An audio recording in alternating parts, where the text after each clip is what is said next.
Bon, bi kɔni bɛɛ yɛrɛ kɔni ɲɛ b'a la bi an nana boulevard la pour que k'a yira diɲɛ na k'a fɔ ko communauté internationale bɛ ka nkalon min da an ka sɔrɔsiw la k'a fɔ u bɛ fɛ k'u tɔgɔ tiɲɛ an bɛ bɔ k'a yira diɲɛ na k'a fɔ vraiment hali n'u ye fɛn fɔ min tɛ nin ye an bɛ tugu an ka sɔrɔsiw kɔ parce que anw b'a dɔn an ka sɔrɔsiw bɛ yɔrɔ min ko bi u bɛ ka dadigi kɛ juguw la pour que u ka essayer k'u démoraliser u bɛ essayer ka nkalon da u la k'a fɔ k'u bɛ ka population de faga. Fisi Mali b'a kɛnɛ kan an ka laɲini ye faso tagaɲɛ de Mali ka taa ɲɛ an bɔkun ye ka faamaw soutenir faamaw bɛ baara de la n'i y'a mɛn an bɛ daga sunɔgɔ an hakili latigɛlen an bɛ taa baara la an bɛ dumuni kɛ ka fa parce que les femmes olu de b'an kɔkɔrɔ su ni tile. Ne bɛ min sɔrɔ k'a fɔ maliyɛn denw ye an bɛɛ ka bɔ an ka faamaw dɛmɛ an ka faamaw dɛmɛ parce que faamaw de bɛ jamana kɔkɔrɔma donna n'i y'an ye an bɛ daga sunɔgɔ ni fɛn o fɛn la faamaw an hakili latigɛlen bɛ les femmes olu de b'an dɛmɛ na. Tɔgɔ Manca Senpara ne kɔni ka laɲini ye min ye Asimu ka se ka jamana kɔnɔdenw lakana dɔrɔn o de ka di ne ye. Puisque depuis sigira san kelen a ye min kɛ san kelen kɔnɔna na o ma dege maliyɛn den si la dɔw sigira san 30 ko putere mais an bɛ Asimu ko su ni tile an b'a ko bi an b'a ko sini ni Asimu ko min an bɛ b'o de la ne yɛrɛ ma deli ka marche kɛnɛ kan bi n ye n ka baara bila de ka na Asimu ka na nin kama o dɔrɔn de ne ka kuma ye. Les chroniques de Denkan sur la page Facebook, voilà, non à l'état civil Ouattara Abdoul Seguelo. Ma présence au Mali ici, c'est pour soutenir le peuple malien dans sa lutte et généralement le peuple africain dans sa lutte pour l'opération Espoir tous Fama. Madame Sissé Mariam Fofana, Korabi, Kanaïda, Djemala, ko façon ye anw bɛɛ de ta ye ko mɔgɔ tɛ bɔ yɔrɔ wɛrɛ la ka na f'a bɛ façon in dilan anw kɔ a tɛ se ka dilan anw kɔ an bɛɛ de bɛ jɛ an b'a dilan ɲɔgɔn fɛ wa an b'an ka faamaw kɔ bi an b'u kɔ sini. Fama donc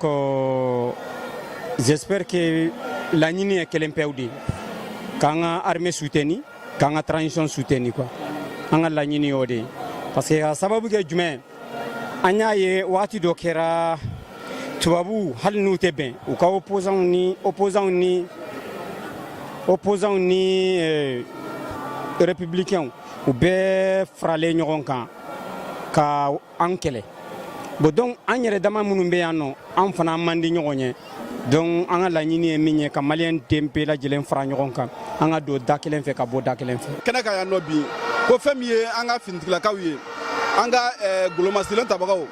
an ka armée nationale jamana bɛɛ ka armée fasoden ɲuman bɛɛ ka armée ko fɛn min ye olu jukɔrɔma tintili ye ko o ɲɔgɔn ye o baaraw bɛ yan nɔ bi an y'an sen bɔ an kɔnɔkɔrɔ ka na an sen jɔ a kɛnɛ kan ka na an fana ka ŋana yira kɛ a ko la armée dɛmɛliko kuma min bɛ ka fɔ ka na an ka nisɔndiya an ŋaniya ka na o yira a kɛnɛ kan. Bon déjà an bɛ se ka min fɔ bi kɔni an nana yan nɔ parce que ko sɔrɔsiw dɛmɛliko kuma bɛ ka fɔ mais le plus important aussi est que sɔrɔsi dɛmɛli a tɛ se ka dan nin dɔrɔn ma tuma bɛɛ k'a fɔ ko an ka bɔ ka na boulevard la ko ka na sɔrɔsiw dɛmɛ il est temps que an ka se ka bɔ o hakilina fana kɔnɔna la a ye moment donné an bɛ kɛlɛ de la an bɛ guerre de la guerre kɔnɔna la i b'a ye k'a fɔ ko a tɛ taa musaka kɔ musaka walasa k'a don minɛn la k'a di finitigilakaw ma musaka walasa ka finitigilaka minnu bɛ kɛlɛ la walasa k'u bila u condition kɔnɔna la musaka walasa finitigilaka minnu somɔgɔw bɛ yen nɔ minnu ta ɲɛna o hali minnu ɲɛnama don olu somɔgɔw minnu bɛ yen nɔ ka se ka lafiya dɔ lase u ma i b'a sɔrɔ cɛden dɔw bɛ yen nɔ minnu y'u jeniyɔrɔ fin kosɛbɛ olu cɛdenw kan ka woloma ka bɔ jama fana cɛla ka jɔnjɔn dɔli olu ma kɛlɛ yɛrɛ kɛnɛ kan yen nɔ min bɛ se ka tɔw la galabu la kɛnɛya k'a jira k'a fɔ ni jɔnjɔn walasa i k'a sɔrɔ f'a k'a sɔrɔ i ye acte bravoure kɛ sur le terrain. Donc an ka Mali jamana ɲɛmɔgɔ transition ɲɛmɔgɔ sɔrɔsiw don an b'a ɲini u fɛ u ka taa o sira fɛ cogo di sɔrɔsiw bɛ se ka galabu sɔrɔ u bɛ se ka courage sɔrɔ cogo min na ka se ka kɛlɛ kɛ halisa donc n'o o kɛlɛ bɛ kɛ sababu ye k'an bɔ halisa ka segin ka na Faransi ko kuma kɔnɔna la o de k'a yira k'a fɔ ko le mouvement a tout compris a bɛ yen nɔ a ma taa a bɛ yen nɔ a jɔlen don jamana ye halisa a bɛ yen nɔ a ye a fara ɲɔgɔn a sigira kɛlɛ min kama n'o ye faransi ko kɛlɛ ye a b'o o kɛlɛ sira fɛ halisa nka a kɛlɛ de tɛ kɛ i n'a fɔ ko tɔgɔ ɲini kɛlɛ i n'a fɔ ko wari ɲini kɛlɛ a kɛlɛ bɛ kɛ jaabi ɲini kɛlɛ de ye parce que on a tout compris ni mɔgɔ minnu y'a mouvement dɔ depuis a création fo ka na bila bi la a leader intègre caman bɛ yen nɔ jusqu'à présent minnu bɛ yen nɔ n'u wulila ka jɔ jamana ye n'u y'a bɔ de ka don jamana in na ka don kɛlɛ la u ma don a la walasa ka fɛn sɔrɔ a la walasa ka tɔgɔ sɔrɔ a la walasa ka jɔyɔrɔ sɔrɔ a la mais u ye wari b'u yɛrɛ kun de k'a don a la pour que ka se ka jamana in dɛmɛ ka jamana in bɔ dingɛ la cogo min na donc an bɛ o jigiya k'a fɔ ko on a tout compris ka mission a bɛ continuer a fɛ halisa maliden bɛɛ lajɛlen ka to a jɔla sen kan o de tun bɛ ne bolo k'a lase an filɛbaga bɛɛ lajɛlen ma nin waati la. fo dɔrɔn an ka bi lajɛrɛ in tɛ dɔwɛrɛ ye ka na an ka sɔrɔdasiw n'o y'an ka finitigilakaw ka n'u dɛmɛ u ka baara la u bɛ baara fɛn o fɛn na su ni tile territoire sanfɛ jamana ka yɛlɛma hɔrɔn ni kɔnɔ an b'a la k'u dɛmɛ o sira de kɔnɔna na donc bi lajɛli kun ye mun ye dɔrɔn u hakili u k'a dɔn k'a fɔ ko maliyɛnw an ni maliyɛnw bɛ ɲɔgɔn bolo u ka puissance a b'a la ka yɛlɛn cogo min na an bɛ ala fɔ halisa ala k'a yɛlɛn ka tɛmɛ hali nin bɛɛ kan u yɛrɛ bɛ baara mun na terrain kan u k'u jija u k'a dɔn k'a fɔ ko diɲɛ bɛɛ de ɲɛ b'u la armée caman tɛmɛna mais maa si ma nin kɛnɛ in ɲɔgɔnna sɔrɔ armée ma deli ka nin kɛnɛ in ɲɔgɔnna sɔrɔ. l'armée a bɛ ka sanayɛlɛ min don an bɛ ka se sɔrɔ jugu kan fɔlɔ an kun b'a ye se de an ka kanw bin kun bɛna k'u kan k'u ci